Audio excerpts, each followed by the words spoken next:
Hi guys, welcome back to my YouTube channel that is Swapna's tutorial. So ನೀವೇನ ನನ್ನ ಚಾನಲ್ಗೆ subscribe ಆಗಿಲ್ಲ ಅಂದರೆ ಪ್ಲೀಸ್ ಸಬ್ಸ್ಕ್ರೈಬ್ ಆಗಿ, ವೀಡಿಯೋಸ್ನ ಲೈಕ್ ಮಾಡಿ, ಶೇರ್ ಮಾಡಿ, ಹಾಗೆ ಕಮೆಂಟ್ ಮಾಡಿ.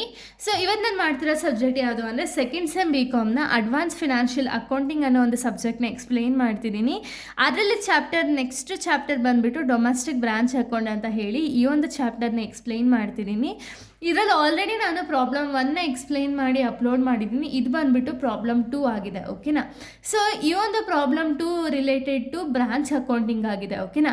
ಸೊ ಕಂಪ್ಲೀಟಾಗಿ 14 ಮಾರ್ಕ್ಸ್ ಪ್ರಾಬ್ಲಮ್ಮು ಕೂಡ ನಾನು ನೆಕ್ಸ್ಟ್ ಒಂದು ವೀಡಿಯೋದಲ್ಲಿ ಎಕ್ಸ್ಪ್ಲೇನ್ ಮಾಡ್ತಾ ಹೋಗ್ತೀನಿ. ಸೊ ಈ ಒಂದು ವೀಡಿಯೋದಲ್ಲಿ ನಾವು ಪ್ರಾಬ್ಲಮ್ 2ನ ನೋಡ್ತಾ ಹೋಗೋಣ, ಓಕೆನಾ. ಸೊ ನೋಡಿ, ಇಲ್ಲಿ ಪ್ರಾಬ್ಲಮ್ 2 ಏನು ಹೇಳ್ತಿದೆ ಅಂದರೆ, Kumar limited with its head office in Bangalore has a branch at Ramanagar. ಅಂದರೆ ಏನು, ಇವ್ರ ಕಂಪನಿ ಹೆಡ್ ಆಫೀಸ್ ಬಂದ್ಬಿಟ್ಟು ಬ್ಯಾಂಗ್ಳೂರಲ್ಲಿದೆ, ಇವರ ಒಂದು ಬ್ರಾಂಚ್ ಎಲ್ಲಿದೆ ಅಂದರೆ ರಾಮನಗರದಲ್ಲಿ ಬ್ರಾಂಚ್ ಅನ್ನೋದು ಲೊಕೇಟ್ ಆಗಿದೆ, ಓಕೆನಾ. So you are given the following related to Ramanagar branch for the year ending 31/3/2025. ಅಂದರೆ ಏನು, ರಾಮನಗರ್ ಬ್ರಾಂಚ್ ಅಕೌಂಟ್ ಡೀಟೇಲ್ಸ್ನ ನಮ್ಗೆ ಇಲ್ಲಿ ಕೊಟ್ಟಿದ್ದಾರೆ. ಯಾವ್ದು ಬೇಸಿಸ್ ಮೇಲೆ ಅಂದರೆ ಆ್ಯಸ್ ಆನ್ 31/3/2025 ಬೇಸಿಸ್ ಮೇಲೆ ನಮಗೆ ಒಂದು ರಿಲೇಟೆಡ್ ಇನ್ಫಾರ್ಮೇಷನ್ ಅನ್ನೋದನ್ನ ಕೊಟ್ಟಿದ್ದಾರೆ, ಓಕೆನಾ. ಸೊ ನೋಡಿ, ಇಲ್ಲಿ ನೀವು ಏನೇನೆಲ್ಲ ಇನ್ಫಾರ್ಮೇಷನ್ ಇದೆ ಅಂತ ಹೇಳಿ ಫಸ್ಟ್ ನಾನು ಒಂದು ಸತಿ ಹೇಳ್ತೀನಿ. ಅದಾದಮೇಲೆ ಪ್ರಾಬ್ಲಮ್ನ ಅನಲೈಸ್ ಮಾಡೋದಕ್ಕೆ ಸ್ಟಾರ್ಟ್ ಮಾಡೋಣ, ಓಕೆನಾ. ಸೊ ನೋಡಿ, ಇಲ್ಲಿ ಸ್ಟಾಕ್ ಆ್ಯಸ್ ಆನ್ 1/4/2024 40,000 ಅಂತ ಕೊಟ್ಟಿದ್ದಾರೆ. ಸ್ಟಾಕ್ ಆ್ಯಸ್ ಆನ್ 1/4/2024 ಅಂದರೆ ಏನಿದು, ಓಪನಿಂಗ್ ಸ್ಟಾಕ್ ಅಂತ ಹೇಳಿ ಅರ್ಥ, ಓಕೆನಾ. ಸೊ ನೋಡಿ, ನೆಕ್ಸ್ಟು ಸ್ಟಾಕ್ ಆ್ಯಸ್ ಆನ್ 31/3/2025 42,000 ಇದೆ. ಸೊ 31/3/2025 ಅಂದರೆ ಏನು, ಕ್ಲೋಸಿಂಗ್ ಅಲ್ವಾ. ಸೊ ಇದು ಬಂದುಬಿಟ್ಟು ಕ್ಲೋಸಿಂಗ್ ಸ್ಟಾಕ್, ಓಕೆನಾ. Next petty cash as on 1/4/2024 rupees 1,500 ಅಂದರೆ ಏನು, 1/4/2024 ಅಂದರೆ ಏನು, ಇದು ಓಪನಿಂಗ್ ಸ್ಟಾಕ್, ಓಕೆನಾ. Next petty cash as on 31/3/2025 ಅಂದರೆ ಏನು, ಕ್ಲೋಸಿಂಗ್ ಸ್ಟಾಕ್ ಅಂತ ಹೇಳಿ ಅರ್ಥ, ಓಕೆನಾ. ಕ್ಯಾಶ್ ಸೇಲ್ಸ್ ಅಟ್ ಬ್ರಾಂಚ್ 30,000 ಅಂತ ಇದೆ. ಕ್ಯಾಶ್ ಸೇಲ್ ಆಗಿದ್ರೆ ಏನಾಗುತ್ತೆ, ಕಂಪ್ನಿಗೆ ಇನ್ಕಮ್ ಅಲ್ವಾ. ಸೊ ಇನ್ಕಮ್ ಯಾವಾಗಲೂ ಯಾವ ಸೈಡ್ ರೆಕಾರ್ಡ್ ಮಾಡ್ತೀರಾ, ಯಾವುದೇ ಇನ್ಕಮ್ ಇದ್ರೂ ಕೂಡ ನೀವು ಅದನ್ನು ಕ್ರೆಡಿಟ್ ಸೈಡ್ ರೆಕಾರ್ಡ್ ಮಾಡ್ತೀರಾ, ಯಾವುದೇ ಎಕ್ಸ್ಪೆನ್ಸಸ್ ಇದ್ರೂ ಕೂಡ ಡೆಬಿಟ್ ಸೈಡ್ ರೆಕಾರ್ಡ್ ಮಾಡ್ತೀರಾ, ಓಕೆನಾ. Next cash sent to the branch for the expenses ಅಂದರೆ ಏನು, ಕ್ಯಾಶ್ನ ಬ್ರಾಂಚ್ಗೆ ಸೆಂಡ್ ಮಾಡ್ತಿದ್ದಾರೆ. ಯಾಕೆ, ಎಕ್ಸ್ಪೆನ್ಸಸ್ನ ಮೀಟ್ ಮಾಡೋದಕ್ಕೆ. ಅಂದರೆ ಏನು, ಇದು ಎಕ್ಸ್ಪೆನ್ಸಸ್ ಅಂತ ಹೇಳಿ ಅರ್ಥ. ಇದನ್ನು ಯೂಶಲಿ ನಾವು ಯಾವ ಸೈಡ್ ಬರಿತೀವಿ, ಡೆಬಿಟ್ ಸೈಡ್ ಇದನ್ನು ನಾವು ರೆಕಾರ್ಡ್ ಮಾಡ್ತೀವಿ, ಓಕೆನಾ. Next goods sent to the branch. Goods sent to the branch ಅಂದರೆ ಏನು, ಗೂಡ್ಸ್ ಯಾವ್ದಾದ್ರು ಗೂಡ್ಸ್ ಬ್ರಾಂಚಿಗೆ ಹೋಗ್ತಿದೆ ಅಂದರೆ ಇದನ್ನು ನಾವು ಯಾವ ಕಡೆ ರೆಕಾರ್ಡ್ ಮಾಡ್ತೀವಿ, ಡೆಬಿಟ್ ಸೈಡು. ಅದೇ ಗೂಡ್ಸ್ ಏನಾದ್ರು ರಿಟರ್ನ್ ಆಗಿದ್ರೆ ಯಾವ ಸೈಡ್ ರೆಕಾರ್ಡ್ ಮಾಡ್ತೀವಿ, ಕ್ರೆಡಿಟ್ ಸೈಡ್ ರೆಕಾರ್ಡ್ ಮಾಡ್ತೀವಿ, ಓಕೆನಾ. ಕ್ರೆಡಿಟಾಸ್ ಆ್ಯಸ್ ಆನ್ 31/3/2025 rupees 1,000 ಅಂತ ಹೇಳಿದ್ದಾರೆ. ಅಂದರೆ ಕ್ರೆಡಿಟಾಸ್ ಓಪನಿಂಗ್ ಬ್ಯಾಲೆನ್ಸ್ನ ನೀವು ಯಾವಾಗಲೂ ಕ್ರೆಡಿಟ್ ಸೈಡ್ ತೊಗೊಳ್ತೀರಾ, ಕ್ರೆಡಿಟಾಸ್ ಕ್ಲೋಸಿಂಗ್ ಬ್ಯಾಲೆನ್ಸ್ನ ಡೆಬಿಟ್ ಸೈಡ್ ತೊಗೊಳ್ತೀರಾ, ಓಕೆನಾ. ಸೊ ಕ್ಲೋಸಿಂಗ್ ಬ್ಯಾಲೆನ್ಸ್ನ ಯಾವ ಸೈಡ್ ತೊಗೊಳ್ತೀರಾ, ಡೆಬಿಟ್ ಸೈಡ್ ತೊಗೊಳ್ತೀರಾ. ಅದೇ ಓಪನಿಂಗ್ ಬ್ಯಾಲೆನ್ಸ್ನ ಕ್ರೆಡಿಟ್ ಸೈಡ್ ತೊಗೊಳ್ತೀರಾ. ಬರೀ ಕ್ರೆಡಿಟಾರ್ಸ್ಗೆ ಮಾತ್ರ ಅಪ್ಲಿಕೇಬಲ್, ಓಕೆನಾ. ಕ್ರೆಡಿಟಾರ್ಸ್ ಮತ್ತು ಯಾವುದೇ ಒಂದು ಲಯಬಿಲಿಟೀಸ್ ಕೊಟ್ಟಿರಲಿ, ಲಯಬಿಲಿಟೀಸ್ಗೆಲ್ಲ ಇದೇ ಅಪ್ಲಿಕೇಬಲ್ ಆಗುತ್ತೆ, ಓಕೆನಾ. ಸೊ ಇಷ್ಟು ಡೀಟೇಲ್ಸ್ನ ಕೊಟ್ಟಿದ್ದಾರೆ. ಸೊ ಇದರಲ್ಲಿ ನೀವೇನು ಮಾಡಬೇಕು ಅಂದರೆ ರಾಮನಗರ್ ಬ್ರಾಂಚ್ ಅಕೌಂಟಿಂಗ್ನ ನೀವು ಪ್ರಿಪೇರ್ ಮಾಡಬೇಕಾಗುತ್ತೆ, ಓಕೆನಾ. ಸೊ ಇವಾಗ ಬನ್ನಿ, ಆ್ಯಸ್ ದ ಫಾರ್ಮೆಟ್ ನಾವು ಪ್ರಿಪೇರ್ ಮಾಡ್ತಾ ಹೋಗೋಣ, ಓಕೆನಾ.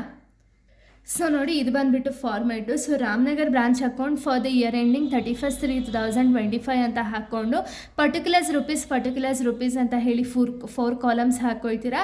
ಸೊ ಏನೇನೆಲ್ಲ ಡೀಟೇಲ್ಸ್ ಕೊಟ್ಟಿರ್ತಾರಲ್ಲ ಆ ಡೀಟೇಲ್ಸ್ ಎಲ್ಲ ಇಲ್ಲಿ ಫಿಲಪ್ ಮಾಡ್ತಾ ಹೋಗ್ತೀರಾ ಅಷ್ಟೇ, ಓಕೆನಾ. ಸೊ ಬನ್ನಿ, ಇವಾಗ ಏನೇನೆಲ್ಲ ಡೀಟೇಲ್ಸ್ನ ಕೊಟ್ಟಿದ್ದಾರೆ ಫಸ್ಟ್ ನೋಡ್ತಾ ಹೋಗೋಣ. ಸೊ ನೋಡಿ, ಇಲ್ಲಿ ಸ್ಟಾಕ್ ಆನ್ 1/4/2025 ಅಂದರೆ ಏನು, ಓಪನಿಂಗ್ ಸ್ಟಾಕ್ ನೀವು ಎಲ್ಲಿ ರೆಕಾರ್ಡ್ ಮಾಡಬೇಕು, debit side. So to opening stock at the branch ಅಂತ ಹಾಕ್ಕೊಂಡು 40,000 ಇಲ್ಲಿ ಏನು ಅಮೌಂಟ್ ಇದೆಯಲ್ಲ ಅದೇ ಅಮೌಂಟ್ನ ಇಲ್ಲಿ ಹಾಕ್ಕೊಳ್ತೀರಾ, ಓಕೆನಾ. ನೆಕ್ಸ್ಟು ಆ್ಯಸ್ ಆನ್ 31/3/2025 ಅಂತ ಇದ್ದರೆ ಏನು, ಕ್ಲೋಸಿಂಗ್ ಸ್ಟಾಕ್ ಅಂತ ಹೇಳಿ ಅರ್ಥ. ಕ್ಲೋಸಿಂಗ್ ಸ್ಟಾಕ್ನ ಎಲ್ಲಿ ರೆಕಾರ್ಡ್ ಮಾಡ್ತೀರಾ, ಓಪನಿಂಗ್ ಸ್ಟಾಕ್ ಡೆಬಿಟ್ ಸೈಡ್ ಅಂದರೆ ಕ್ಲೋಸಿಂಗ್ ಸ್ಟಾಕ್ ಕ್ರೆಡಿಟ್ ಸೈಡಲ್ಲಿ ಬರುತ್ತೆ, ಅದು ಕೆಳಗಡೆ ಬರ್ಕೊಳ್ಳಿ, ಓಕೆನಾ. By closing stock at the branch 42,000 as it is, ಇಲ್ಲಿ ಏನಿದೆಯೋ ಅದನ್ನೇ ಬರ್ಕೊಳ್ಳೋಣ. ಓಕೆನಾ. Next petty cash as on 1/4/2024 ಕೊಟ್ಟಿದ್ದಾರೆ 1500. 1/4/2024 ಅಂದರೆ ಏನು, ಓಪನಿಂಗ್ ಪೆಟ್ಟಿ ಕ್ಯಾಶ್ ಅಂತ ಹೇಳಿ ಇದನ್ನು ಡೆಬಿಟ್ ಸೈಡ್ ಬರಿತೀವಿ. ಅದೇ ಪೆಟ್ಟಿ ಕ್ಯಾಶು ಕ್ಲೋಸಿಂಗ್ ಬ್ಯಾಲೆನ್ಸ್ನ ಕೊಟ್ಟಿದ್ದಾರೆ 500. ಕ್ಲೋಸಿಂಗ್ ಬ್ಯಾಲೆನ್ಸ್ ಇತ್ತು ಅಂದರೆ ಯಾವ ಸೈಡ್ ಬರಿತೀರಾ, ಕ್ರೆಡಿಟ್ ಸೈಡ್ ಬರೀತೀರಾ. ಓಕೆನಾ. As it is credit side ಹಾಕ್ಕೊಳ್ತೀರಾ. ಓಕೆನಾ. ಸೊ ನೆಕ್ಸ್ಟು ನಮ್ಗೆ ಏನು ಡೀಟೇಲ್ಸ್ನ ಕೊಟ್ಟಿದ್ದಾರೆ ಅಂದರೆ cash sales at the branch. Cash sales ಅಂದರೆ ಏನು, ಇನ್ಕಮ್ ಅಂತ ಹೇಳಿ ಅರ್ಥ. ಓಕೆನಾ. ಇನ್ಕಮ್ನ ಯಾವ ಕಡೆ ರೆಕಾರ್ಡ್ ಮಾಡ್ತೀರಾ, ಕ್ರೆಡಿಟ್ ಸೈಡ್ ರೆಕಾರ್ಡ್ ಮಾಡ್ಕೋಬೇಕು. ಓಕೆನಾ. ಆದರೆ ಇಲ್ಲಿ ಕ್ಯಾಶ್ ಸೇಲ್ಸ್ ಅಂತ ರೆಕಾರ್ಡ್ ಮಾಡಬಾರ್ದು, ಅದ್ರ ಬದಲು ಬ್ಯಾಂಕ್ ಅಕೌಂಟ್ ಅಂತ ಹಾಕ್ಕೊಂಡು 30,000 ಹಾಕೊಳ್ಳೋಣ. ಓಕೆನಾ. Next cash send to branch for expenses. Send to branch for expenses ಅಂದರೆ ಏನು, ಸೊ ಇದು ಎಕ್ಸ್ಪೆನ್ಸಸ್ ಅಂತ ಹೇಳಿ ಅರ್ಥ. ಇದನ್ನು ಯೂಶ್ವಲಿ ಯಾವ ಸೈಡ್ ರೆಕಾರ್ಡ್ ಮಾಡ್ತೀರಾ, ಡೆಬಿಟ್ ಸೈಡ್ ರೆಕಾರ್ಡ್ ಮಾಡ್ತೀರಾ. ಇದನ್ನು ಕೂಡ ನೀವು ಬ್ಯಾಂಕ್ ಅಕೌಂಟ್ ಅಂತ ಹಾಕ್ಕೋಬೋದು, ಇಲ್ಲ ಬ್ರಾಂಚ್ ಎಕ್ಸ್ಪೆನ್ಸಸ್ ಅಂತ ಹಾಕ್ಕೊಂಡು 28,000 ಆ್ಯಸ್ ಇಟ್ ಈಸ್ ರೆಕಾರ್ಡ್ ಮಾಡೋಣ. ಓಕೆನಾ. Goods send to branch. Goods send to branch ಅಂದರೆ ಏನು, ಇದು ಡೆಬಿಟ್ ಸೈಡ್ ಬರುತ್ತೆ. As it is goods send to branch ಅಂತ ಹಾಕ್ಕೊಂಡು 35,000 ಹಾಕ್ಕೊಳ್ಳೋಣ. Goods return by the branch. Goods return by the branch ಅಂದರೆ ಏನು, ಕ್ರೆಡಿಟ್ ಸೈಡ್ ಆಗುತ್ತೆ. So credit side by goods return by the branch ಅಂತ ಹಾಕಿ 2,000 ಹಾಕೊಳ್ಳೋಣ. ಕ್ರೆಡಿಟ್ ಆಸ್ ಕ್ಲೋಸಿಂಗ್ ಬ್ಯಾಲೆನ್ಸ್ ಇದ್ರೆ debit side, credit as opening balance credit side. ಓಕೆನಾ. So credit as opening balance ಎಷ್ಟಿದೆ 500. 500ನ credit side ಹಾಕೊಳ್ಳೋಣ.